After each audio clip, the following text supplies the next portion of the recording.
Се менуваат преференциите на населението за местото на живење. Ако некогаш центарот на градот бил најпрестижната локација за домување, денес на одлуката на граѓаните влијаат многу фактори. Последниве години, како едни од најзначајните фактори кои влијаат на одлуката на тетовци дали да живеат во центарот или периферијата на градот, се покажа загадувањето на воздухот и имањето или не бесплатно, како и слободно паркинг место. Граѓаните сметаат дека концентрацијата на загадувачките супстанци во воздухот е најголема во центарот. Подобро во периферија. Зошто? Зашто таму почист воздух. Нема вакви коли. Во периферија. Па, чист воздух. Па у периферија подобро, почист воздух. На периферија. Зошто? Па помирно. Исто. Да. Па ја мислим дека сега за сега периферијата е подобра, центарот исто така паркинг да не зборим. Ја за да доаѓам на работа треба минимум пола сат до 40 минути да барам паркинг. Близината на важните институции како здравствена установа, зелен пазар, супермаркет и автобуска станица во минатото беше пресудна во изборот на местото на живење на населението. Денес работите се сменија, па така речиси во секоја населба има амбуланта, супермаркет, а такси превозот нуди брз транспорт до било која локација во градот. Кај дел од граѓаните се уште постои верување дека центарот во споредба со периферијата нуди повеќе можности за практична живеачка. Има и предности, некој има у центар предност, нешто има у периферијата, зависи кој што сака. Ние живееме у центар. Се малу галама имаме, па затоа сме близу ние тие. Па ја живеам на центар у град и поарно ми у центар. Зошто? Па све ти е близко. И пазарот, и центар. Друго е периферија, сега треба да идам со такси, например, блок 70, кој би живел таму. И подобро е, мислим, овде. Во центар. Да. Зошто? Да. Имаш све што ти требат. И по најчисто е овде.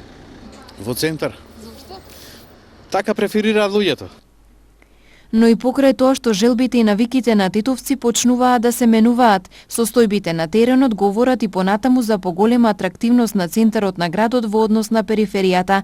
Имено и понатаму цената на станови во централното градско јадро е далеку поголема отколку на периферијата, а забавата и културниот живот повеќе или единствено ги има во центарот.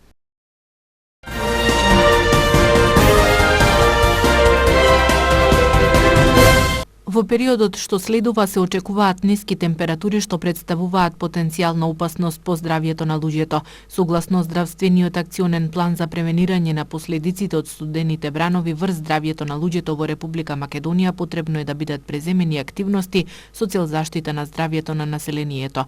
Препораките за заштита на здравјето на населението во зимскиот период според акциониот план се следни: вакцинирање против сезонски грип, редовно земање на пропишаната терапија, пиење топли напитоци, избегнување алкохол, соодветно облекување. Во случај на екстремно ниски температури, граѓаните треба да избегнуваат физичка активност на отворено, да користат топла, повеќе слојна облека и соодветни обувки за снег и мраз и да се внимава на лизгави површини. Ранливи групи на население кои се изложени на зголемен ризик за можни здравствени последици се стари лица, новороденчиња и деца, социјално загрозени лица, работници кои работат на отворено, лица со хронични заболувања или лица кои употребуваат одредени медикаменти или прекумерна количина на алкохол, како и лица со кардиоваскуларни и респираторни заболувања, и за нив постојат посебни препораки. Стручните лица порачуваат постарите лица да се облекуваат потопло, бебињата често да се проверуваат дали се загријани, а посебно внимателни треба да бидат и лицата со срцева и белодробна болест, диабетес или артритис. На студеното време треба да внимаваат и работодавците и работниците. Работодавачите треба да воспостават политика и план на делување при работа во услови на студени и ниски температури, да ги препознаат условите на работа и работното место кои можат да бидат опасни, да се контролираат условите на работа на работното место и да се преземаат соодветни мерки за безбедност при работа, да се организира работата во најтоплиот дел од денот и да се скратат периодите на работа надвор, да се избегнува исцрпување и замор на работниците и слично. Работниците треба соодветно да се информирани за опасностите на кои се изложени при работа на отворено, во услови на ниски температури, изложените делови на телото постепено да се затоплуваат на собна температура, да се користи слоевита, комотна и топла облека за студено, влажно и ветровито време, да се конзумираат поголеми количества топли напитоци и да се конзумираат редовни топли оброци од висококалорична храна.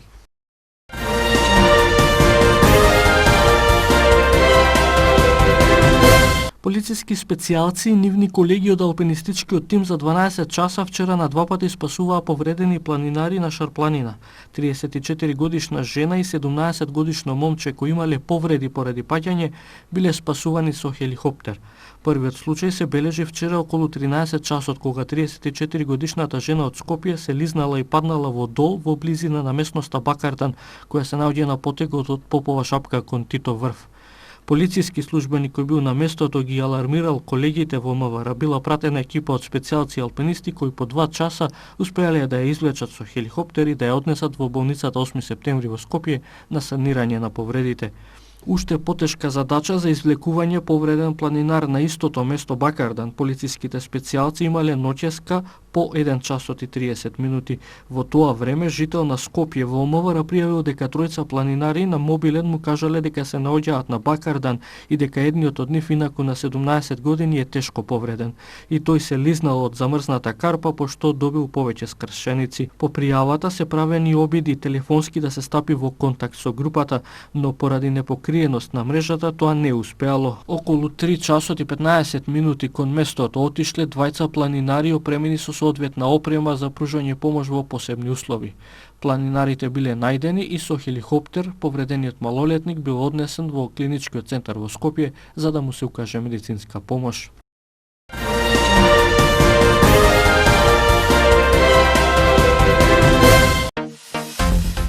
Во неделното интервју на Радио Слободна Европа зборува професорот Никола Поповски. Тој дава одредени препораки како покрај политичката нестабилност да се развива економијата во Македонија.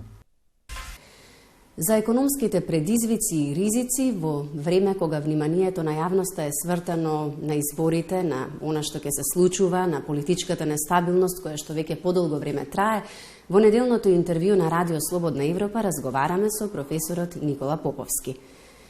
Професоре Поповски, еве спомнав, политичката нестабилност веќе долго време го окупира нашето внимание, а познавачите на економијата, луѓето од вашата фела, ќе речат дека економијата бара предвидливи услови за работа и пред се стабилност. Токму затоа моето прво прашање е колку и на каков начин политичката криза ќе се одрази врз економските текови во Македонија.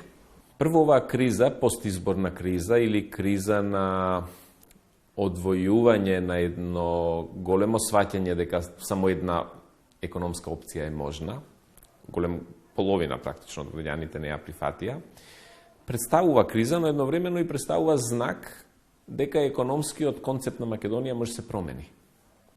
Така што јас на оваа криза сега гледам продуктивно, затоа што другата опција беше евентуално да продолжи со сегашниот модел да се развива Македонија, кој базираше на постулати кои веќе горе-доле се исцрпени, и не само што се исцрпени, туку и не дадоа резултат.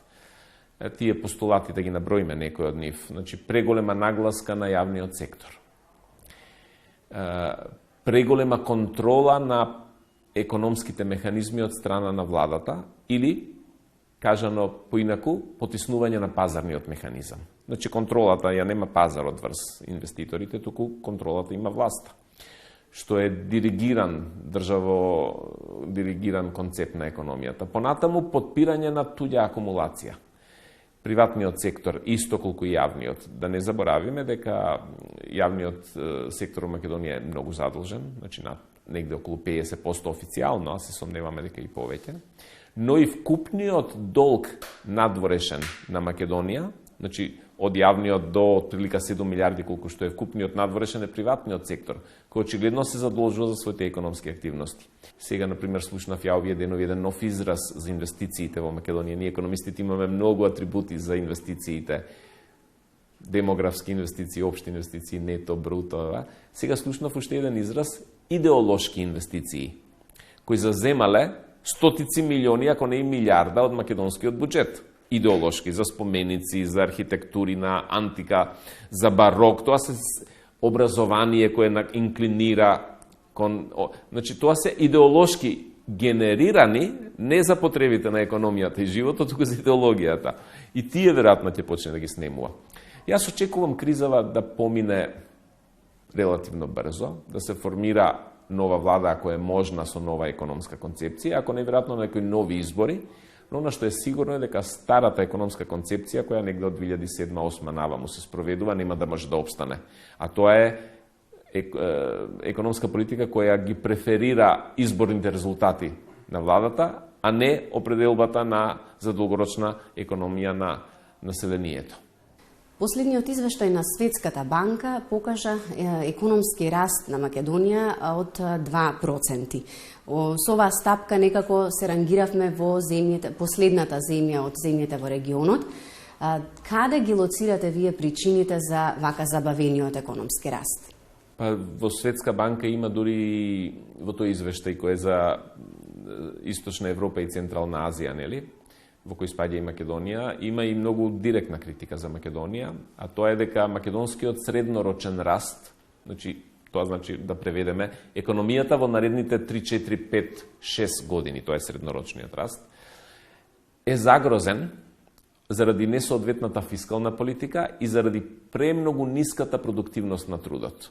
Значи, имаме ниска продуктивност и погрешна институционална поставеност на економската политика и тоа го загрозува македонскиот раст.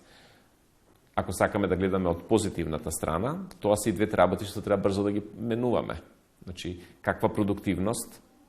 Значи, треба да се покачи малку продуктивноста.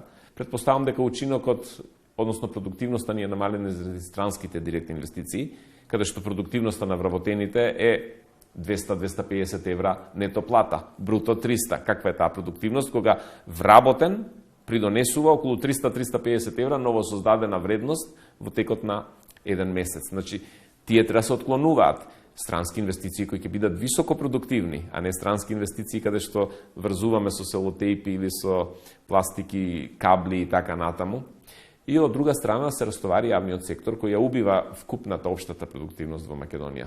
Тоа ќе има болни процеси, значи растоварувањето на јавниот сектор, подигање на продуктивноста бара, ајде да кажеме еден израз, жртви од известни структури во општеството, но подобро времено да има некои жртви кои ќе го понесат товарот, отколку да бидеме сите жртви. А сега сме жртви, 99% од населението, одиме кон концепција која нема излез.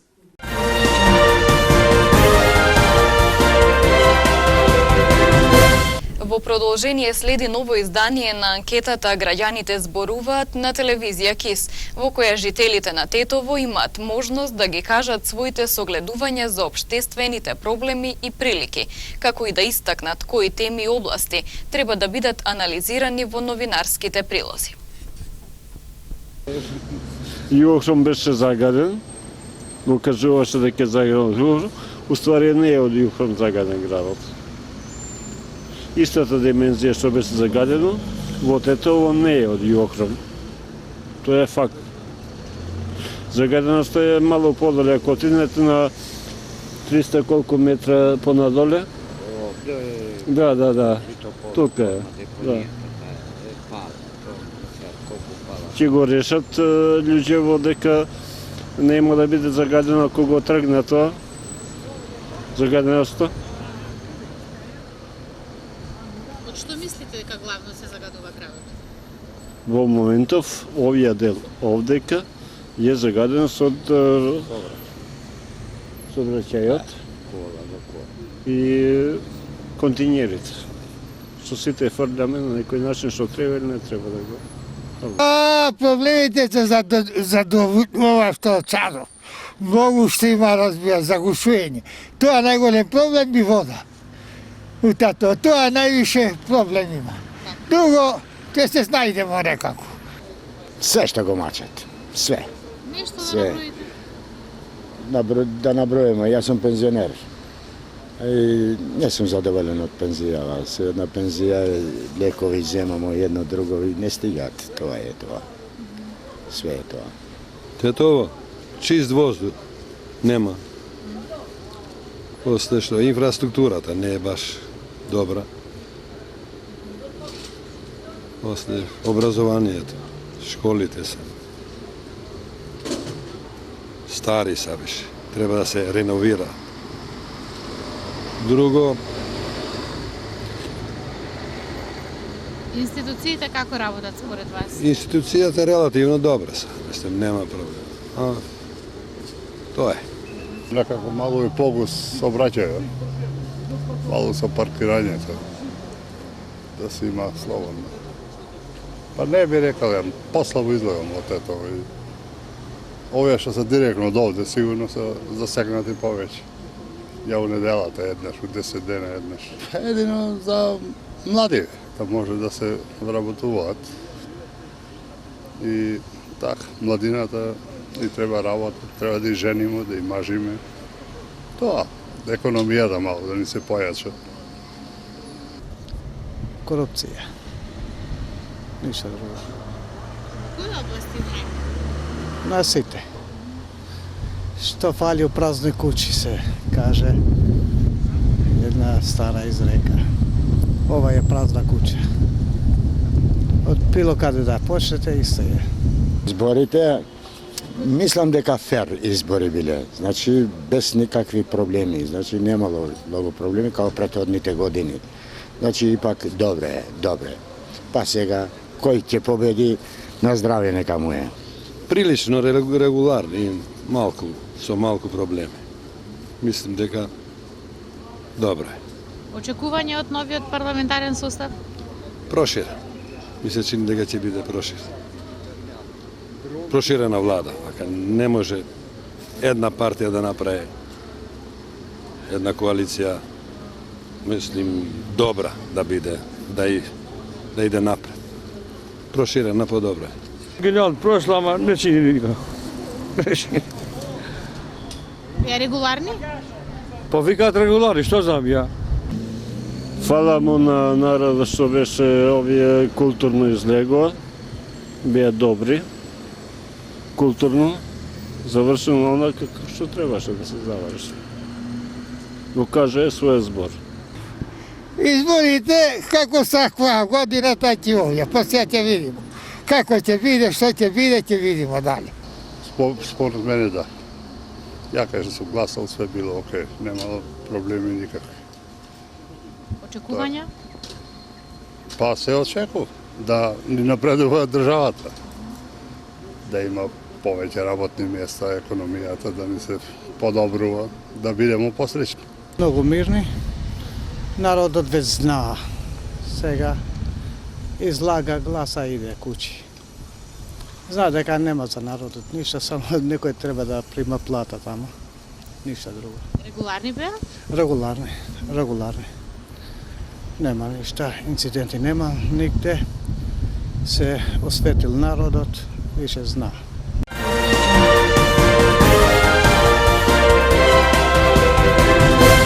Заради реализација на инвестициони зафати за подобрување на квалитетот во снабдувањето со електрична енергија, ЕВА на Македонија ги информира потрошувачите дека утре 19 декември од 10 до 12 часот без напојување со електрична енергија ќе останат гостиварските села Чегране, Тумчевиште и Форино.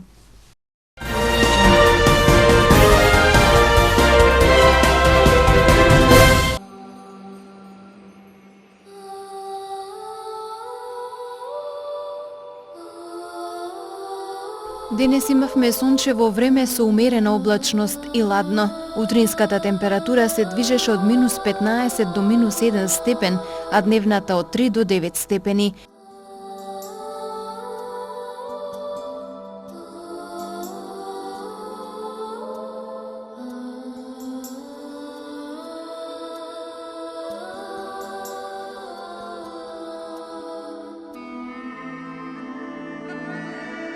За утре метеоролозите прогнозираат сончево, суво и ладно време. Утринската температура ќе се движи од -14 до -5 степени, а дневната од 2 до 8 степени.